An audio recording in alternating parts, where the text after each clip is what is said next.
Hi, this is Peter Friedrich, and today we are speaking with Dr. Nyla Khan about the Kashmir issue. So, Dr. Khan, I want to welcome you and thank you for offering your time and your willingness to express your opinions about what's happening in Kashmir right now. Can you tell us a little bit about yourself? I'm from Srinagar, Kashmir. I've been in the States since 1998. I live in Oklahoma. I'm an academic and I'm a writer as well. My fifth book came out in January of 2018. Of my five books, four are on the history of Jammu and Kashmir, as well as women's issues and the current militarization and militancy in Jammu and Kashmir. And in Oklahoma, I'm a public speaker as well. I'm an Oklahoma humanities scholar. I'm a commissioner of the Oklahoma Commission on the Status of Women. I'm a member of the International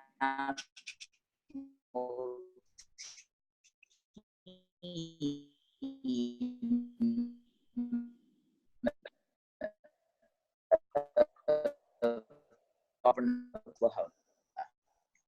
Oklahoma of Kashmir post-independence. And he, because of political differences with Jawaharlal Nehru's government, was ousted and arrested in 1953, after which he remained a political prisoner for 22 years. So whatever is happening in Kashmir these days, the revocation of Article 370, 35A, complete curbing of political and civil liberties is political, of course, but it's very personal for me as well.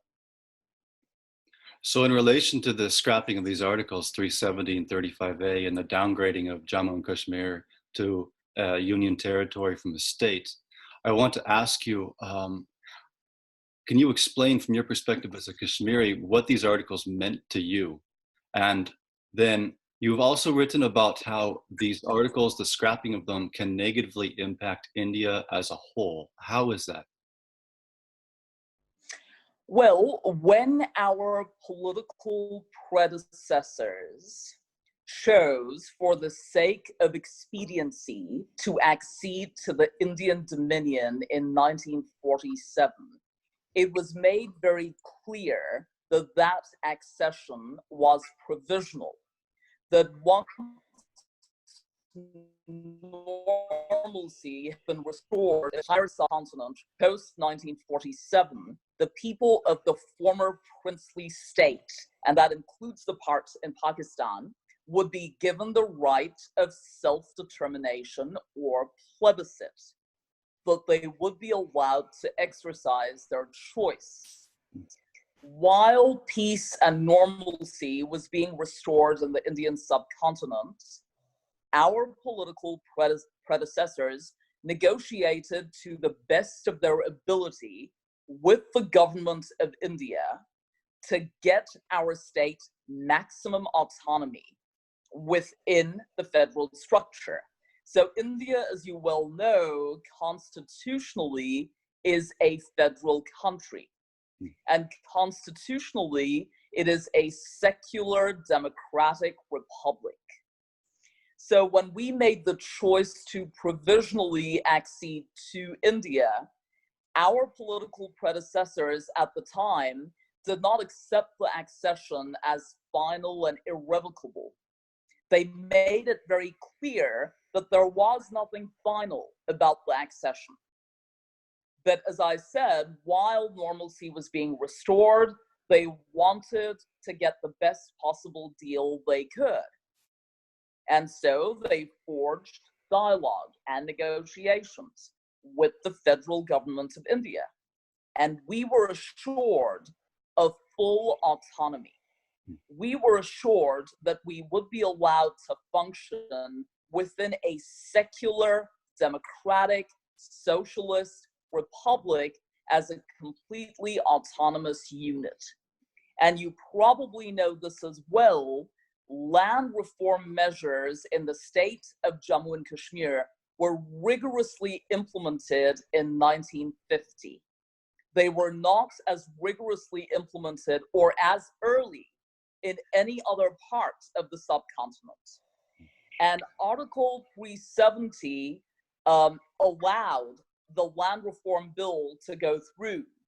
It was a very radical measure, so landless peasants or tillers were empowered overnight, and they became proprietors of the lands that they tilled, and landlords were expropriated without compensation. That radical move, that radical agrarian measure, led to mass urbanization and to mass education, and it pulled the Muslims of Kashmir out of the morass of illiteracy and poverty way back in the late 1940s, early 1950s. So we required political autonomy to sustain those very radical socioeconomic and agrarian reforms. The Constitution of India was and still is quite conservative when it comes to such reforms. And our political predecessors well knew that unless and until the Constitution of Jammu and Kashmir, Article 370 were well in place, these reforms would not go through and we would not be able to sustain them. Which is why they struggled and they fought for the retention of political autonomy in its original form. So this recent move of the scrapping of the articles, Dr. Khan, was also accompanied by the deployment of about 50,000 soldiers into Jammu and Kashmir region, who joined hundreds of thousands that are already there. And nearly every Kashmiri that I've spoken with in the past week has told me about personal experiences, negative experiences with the military as they were growing up. So you've written about how, and let me quote you, "If the political evolution of a society is nipped in the bud by an all-powerful military establishment, state policies always fall short of becoming coherent. The more the military establishment makes incursions into democratic spaces, the more shaky institutions of state remain." So I want to ask you, what is the nature of the military establishment in Jammu and Kashmir? And to what extent has it made incursions into these democratic spaces? So since 1989, the political and socio-cultural fabrics of Kashmir have been ripped apart by militancy and militarization. The militarization or the belligerent response of the Indian government as well as the Indian military to armed insurgency didn't help in any which way, didn't help to win people over, or didn't lessen the alienation of the people. The Indian government, given the armed insurgency, counterinsurgency, militarization, should have been making attempts to revive indigenous political institutions, should have been making attempts to bring all stakeholders to the table, should have been making attempts to build consensus, to hold consultations with every stakeholder. And when I say every stakeholder, I mean elected representatives as well as non-state actors. So we have the Hurriyat Conference in Kashmir. Our regional political organizations are the National Conference, the PDP, the People's Conference, a couple more political parties. Every stakeholder should have been consulted. There was no such attempt. The Indian government, by revoking Article 370 and 35A, made a unilateral and arbitrary move.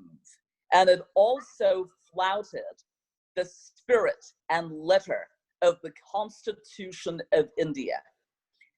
Jammu and Kashmir was guaranteed full autonomy by the Constitution of India. The people of Kashmir were guaranteed the right to dignity, life, liberty, political expression by the Constitution of India. And all these rights that were envisaged by a beautifully drafted constitution have been defied, have been disregarded by Prime Minister Modi's government, who is leading India toward a unitary structure and a monolithic identity, eroding the rich diversity and the rich pluralism that exist within that country. And that is highly reprehensible. So initially, our political predecessors were attracted to the ideals of secularism, democracy, and socialism that were upheld by the founding fathers of India and the Indian Constitution. And today, those very ideals, those very goals are being eroded by the government that is currently in power, by the political party that is currently in power, right? And constitutions need to be implemented. It's all very well to legislate. It's all very well to bring new laws to the table. But unless and until those laws or those constitutions are implemented to improve institutions, to hold institutions accountable, and to create more transparency, they really have no meaning. And I see none of that happening. And also, Peter, I have written about this. I have spoken about this at several forums as well. I firmly believe that the job of the military of a country is to protect national security, not national interest. And there is a very clear line of demarcation between the two. And militaries belong on borders. They need to protect borders. Militaries have no business interfering in civilian institutions. Militaries have no business in interfering in federal or state politics. That should be left to civilian politicians. That should be left to civil society organizations and to citizens in a democracy. You know, just to briefly note, Dr. Khan, I believe in the United States that it's actually illegal for the military to be used in such a fashion against the civilian population within the country. Mm-hmm. So as we move on, and you've already addressed some of my other questions in relation to the issue of democracy in Kashmir and as how it's been practiced, how it is currently practiced. I want to ask you, you are the granddaughter of Sheikh Abdullah. You are, I believe, the cousin of Omar Abdullah. Yes. And yes. you're the niece of Farooq Abdullah. Yes. All of whom have been chief ministers of Jammu and Kashmir. Yes. So as I've spoken with a number of young Kashmiris over the past several days, I haven't heard a lot of positive things from them about these politicians, especially about Omar Abdullah. And they've kind of lumped him together with other mainstream Kashmiri politicians like Mehbooba Mufti in suggesting that they are, in the words of people that I've spoken with, representatives of Delhi in Kashmir. What's your impression of these sentiments? I think, unfortunately, over the years, the central government has been interfering in indigenous political institutions in Jammu and Kashmir. The central government has not allowed autonomous institutions to grow and develop, and has not really allowed civil society organizations to be revitalized. So we have lacked an indigenous political system for a while now. For political representatives to represent the aspirations of their people, of their constituents, it is important for them to be in touch with those constituents. And over the past few years, there has been a disconnect between political representatives or the political elite and their constituents.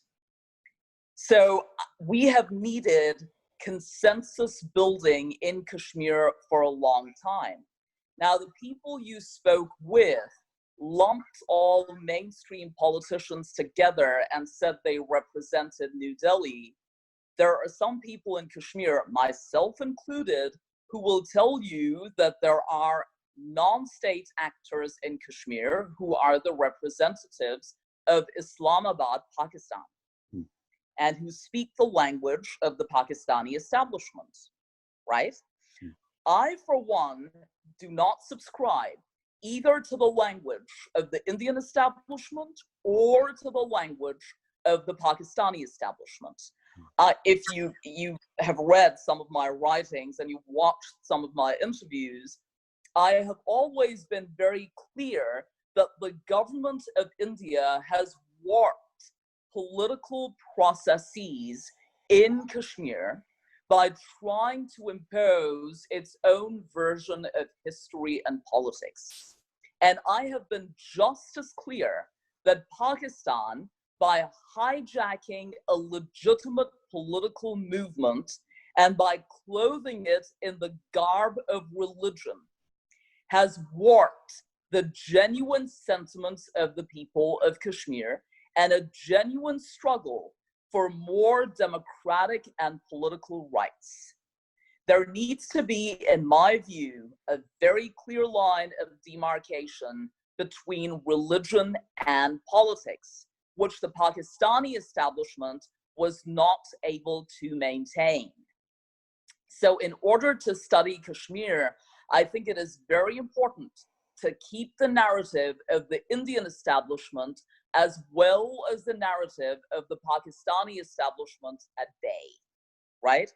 Kashmiris across the board at this point are disillusioned. They are demoralized, and they are questioning, rightly so, the unilateral move of the BJP government and its attempt to homogenize our culture and our society. I would add to that that the BJP government is an uneducated and uneducable lot. They are ignorant of the history and the politics of Kashmir. Jammu and Kashmir, unlike other princely states, did not merge with India. We acceded to India. The conditions of our accession were unique, and those conditions were taken into consideration by the founding fathers of India as well as the Indian Constitution. After 72 years, because of the overwhelming mandate that Prime Minister Modi and his BJP got, he decides to make a move that is completely arbitrary. Not just arbitrary, but that also increases reprehensibly the militarization in Kashmir.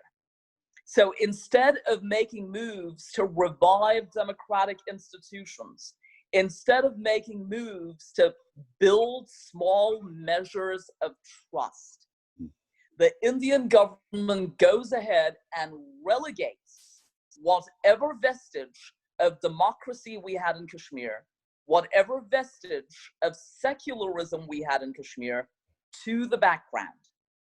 As of now, the government of India is holding an entire populace hostage.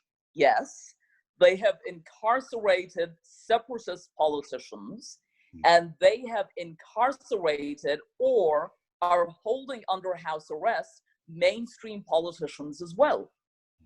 Because the BJP cannot brook any dissent.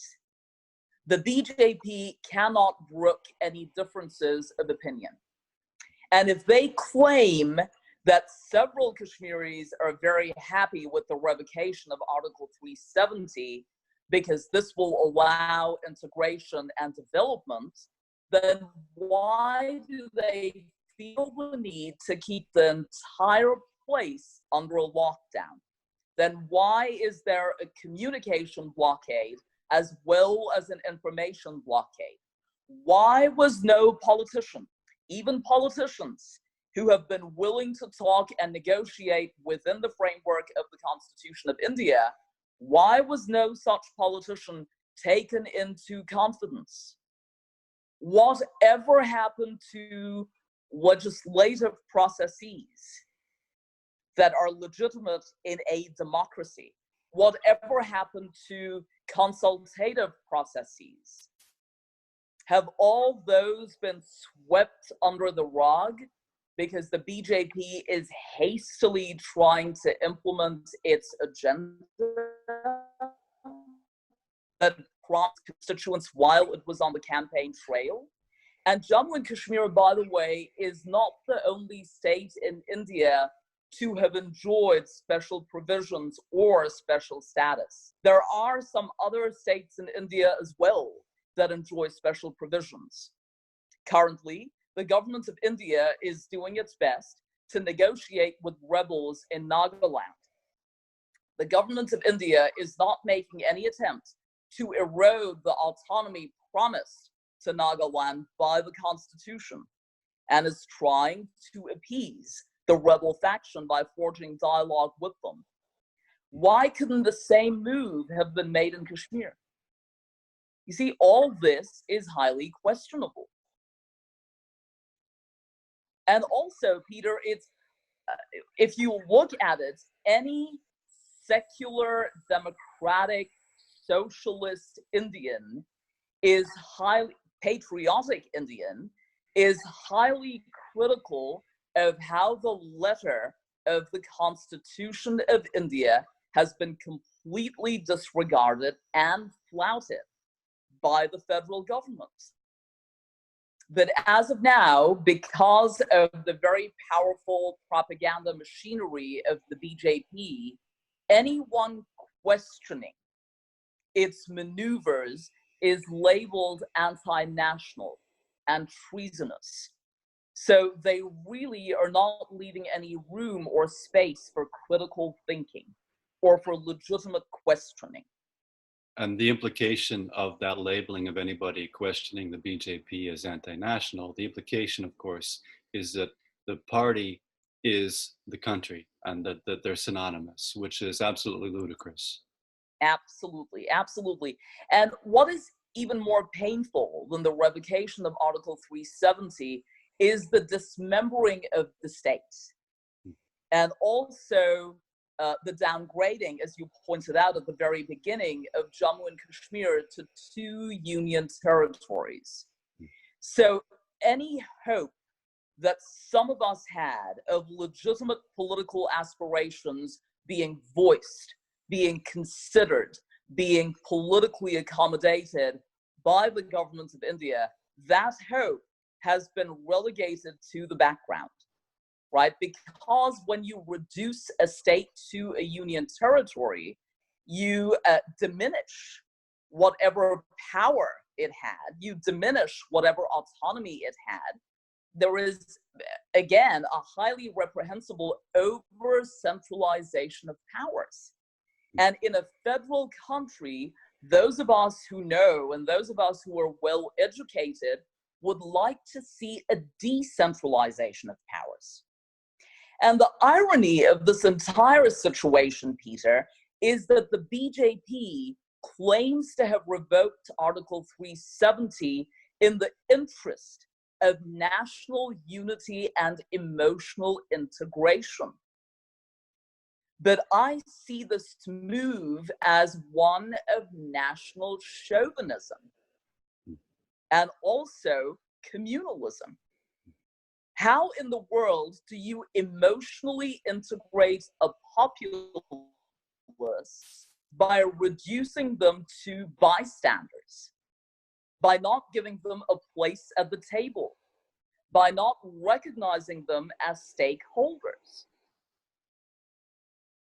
So, Dr. Khan, as we move to a conclusion in our conversation, and I have just a couple of final questions, one thing that you said reminded me of a conversation I was having with a Kashmiri youth the other day about the United States Constitution and how the process for amending it is so drastically different from what we've seen in India, where in the United States, in order to amend the Constitution, you have to have 3/4 of the states individually ratify the proposed amendment. It's a lengthy process. It's a complicated process. It makes it possible to amend, but very difficult to amend, so that if somebody wants to do it, they have to really consider what they're trying to do.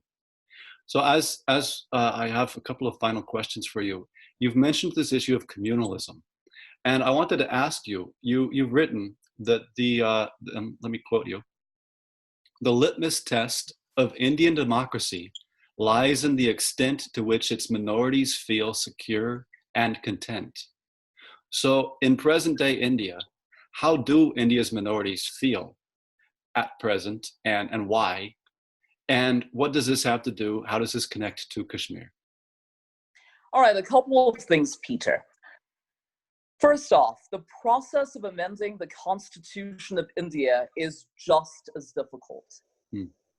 In order to amend a constitutional provision, the federal government requires several state legislatures to be on board and requires them to ratify that amendment. Article 370 could not have been amended or revoked without the approval of the Constituent Assembly of Jammu and Kashmir. The Constituent Assembly of Jammu and Kashmir was dissolved, if I remember correctly, in 1957. The elected state legislature or Legislative Assembly of Jammu and Kashmir has been in a state of suspension for the past 6 months. So even if, as the BJP government claims, the Constituent Assembly was replaced by the Legislative Assembly, for the past 6 months, we have not had a Legislative Assembly because the state of Jammu and Kashmir has been under president's rule. So it has been ruled by the representative of New Delhi, who is the governor. And the governor, as an unelected representative, as a political nominee, has no authority, no power to ratify a constitutional amendment, right? So the BJP, because of the brute majority that it enjoys currently, is taking these measures that do not enjoy constitutional legitimacy, right? These are hastily taken actions which, because of the brute majority that they have in the parliament, are not being questioned as effectively as they should be, right? And the move to dismember a state, how do you, at your whims and caprices, reduce a state to 2 union territories? The BJP, at its whims and caprices, has revoked the constitution of the state of Jammu and Kashmir, has done away with the flag of Jammu and Kashmir, has revoked the autonomy that was guaranteed to it by the Constitution of India. Ladakh, as a union territory, will not have representation, will not have a state legislature. Jammu and Kashmir, the BJP claims, will have a state legislature, elections will be held. But as you know, in a union territory, power is exercised by the lieutenant governor, who is the representative of the federal government or the agent of the federal government. So the state legislature and the chief minister of the union territory, for all intents and purposes, are paper tigers, right? So instead of empowering the populace of J&K, or Jammu and Kashmir, to feel like stakeholders in the geopolitics, the new geopolitics that we are all seeing today, instead of trying to keep the forces of destruction and extremism at bay by ensuring the people of Jammu and Kashmir that they have a voice, that their aspirations count, that there will be political accommodation at every level, to recognize those aspirations, what does the BJP go ahead and do? Disempower that population completely, right? Make them feel like they have no legal recourse. And in a secular democratic republic, that is unacceptable. That is completely unacceptable. Did I answer your question? You more than answered my question, but I would love to hear your impression of the status of minorities in India today. As you said, that the okay. Sorry, I forgot that part. I forgot that part. So we read about lynchings in several parts of India of minorities. And when I say minorities, I don't mean just religious minorities, but I mean caste minorities as well, right? We hear about the imposition of a monolithic discourse or ideology that demonizes those who don't fit in, that criminalizes those who don't fit in, and those are minorities. And as I said, the quote that you read out, the litmus test of a democracy is to what extent do its minorities feel secure, heard, and safe. And Prime Minister Modi's government has been turning a blind eye to lynchings that have been occurring in various states of India in broad daylight.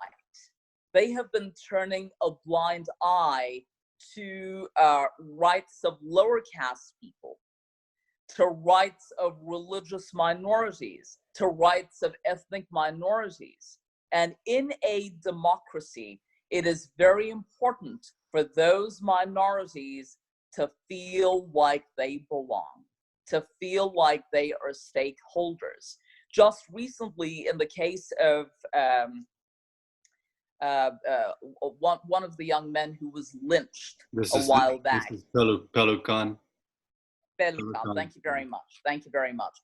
Pelu Khan, recently, those complicit or the perpetrators of that heinous crime were all acquitted. So what kind of confidence would that give to people who seek justice from the government, who seek justice from the judiciary, right, or other authorities? When people responsible for an egregious crime, like the lynching of a poor, helpless man who had no one to turn to, their complicity was clear as day. They are acquitted. Despite being caught on camera. Despite having been caught on camera, despite clear evidence, right? So that leads us to question the safety and security that minorities in India enjoy today. And you know, when I say this, I don't want people to think that I'm letting Pakistan off the hook, because although Pakistan is an Islamic republic, there are Muslim minorities in Pakistan because of sectarianism that do not feel safe and secure in that country. There are Muslim minorities in that country, even though it's a theocracy, whose places of worship are attacked in broad daylight.